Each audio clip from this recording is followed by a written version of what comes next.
আজ দেখাবো তোমাদেরকে বাটা মাছের সর্ষের ঝাল।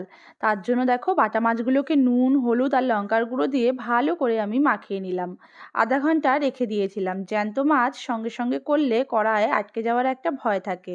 সেই জন্য জ্যান্ত মাছকে নুন হলুদ দিয়ে মাখিয়ে আধা ঘন্টা মতো রেখে দিলে মাছটা আর কড়ার মধ্যে ছিপকে যায় না। যাই হোক, মাছগুলোকে খুব সুন্দর করে আমি ভেজে নিলাম। চলো এবার ওই তেলের মধ্যে আমি কালো জিরে, পাকা কাঁচা লঙ্কা আর টমেটো দিয়ে নুন, হলুদ, সামান্য কালারের জন্য লঙ্কার গুঁড়ো দিয়ে কিছুক্ষণ নাড়াবো। টমেটোগুলো একটু নরম হলে পরিমাণ মতো জল দিয়ে দেবো।